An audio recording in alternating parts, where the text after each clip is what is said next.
If the diagonals of parallelograms are equal then show is a rectangle. इसने कहा है इस पैरेललोग्राम के जो डायगोनल्स हैं दोनों इक्वल है, यानी कि AC इक्वल टू BD। ठीक, जब AC इक्वल टू BD है प्रूव कीजिए ये पैरेललोग्राम एक रेक्टेंगल है।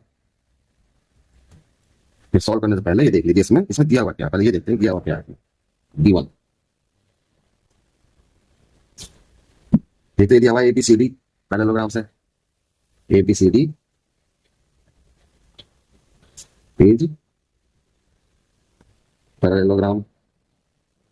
ठीक, और AC equal to BD, AC equal to BD दिया हुआ diagonals of parallelograms are equal, तो AC इक्वल टू BD। हमें प्रूव करना है कि ये पैरेललोग्राम्स ABCD रेक्टेंगल है।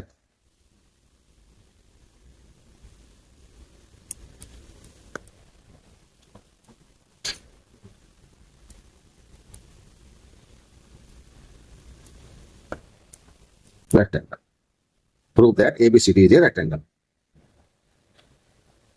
सॉल्व करते हैं इसको, और देखिए इसमें ABCD पैरेललोग्राम्स है, ये डायगोनल्स के इक्वल है। और प्रूव करना हमें कि ये एक रेक्टेंगल है। रेक्टेंगल की आमने सामने की अपोजिट साइड की दोनों साइड इक्वल होती हैं, अपोजिट साइड दोनों इक्वल होती है। और रेक्टेंगल के अपोजिट साइड के जो एंगल होते हैं वो 90 डिग्री होते हैं। अगर हम इनको एंगल A और ये एंगल B किसी एक को भी हम 90 डिग्री प्रूव कर देते हैं तो ये हमारा रेक्टेंगल प्रूव हो जाएगा। तो उसके लिए हमें दो ट्रायंगल इसमें से कॉन्ग्रेट करने होंगे। दो ट्रायंगल ABD ये वाला ट्रायंगल और ट्रायंगल ABC ये वाला ट्रायंगल, इसमें आपस में कॉन्ग्रेट कर लेते हैं। ट्रायंगल ABD लेते हैं, ट्रायंगल ABD एंड ट्रायंगल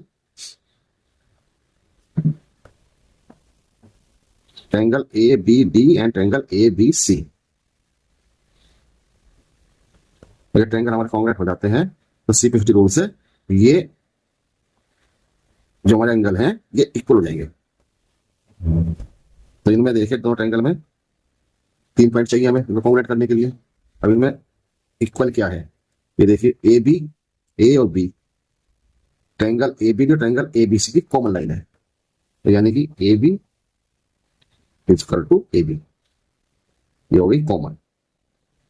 और AB equal to AB common हो गई। फिर देखिए AD equal to BC parallelogram की अपोजिट साइड इक्वल होती है। AD equal to BC opposite side of parallelograms. AC और BD जो इस पैरेललोग्राम्स के डायगोनल्स है और क्वेश्चन में दिए हुए इक्वल हैं, तो AC और ये BD, AC equal to BD ये हमें क्वेश्चन में दिया हुआ है गिवन।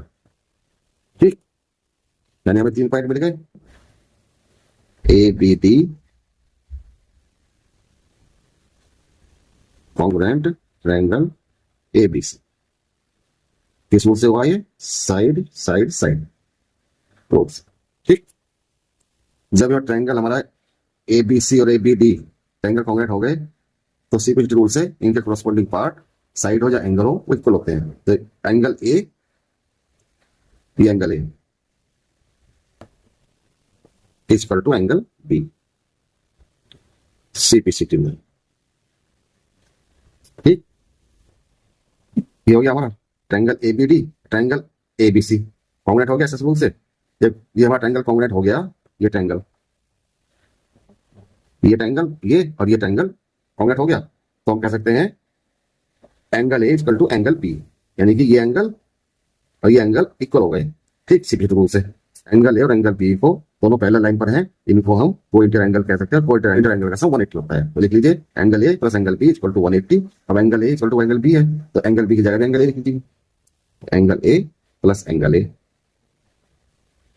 Equal to 180। अब ये क्या हुआ 2 एंगल A इक्वल टू 180। ठीक,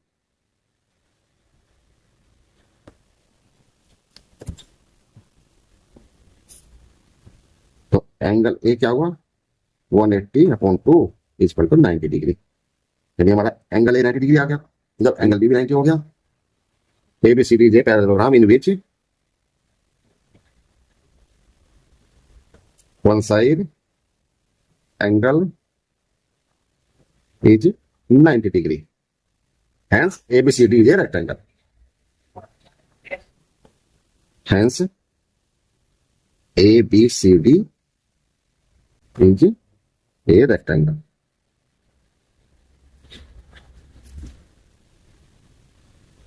ये जिसने अभी तक चैनल को सब्सक्राइब न किया हो कृपया चैनल को सब्सक्राइब करें, लाइक करें, ज़्यादा से ज़्यादा शेयर करें।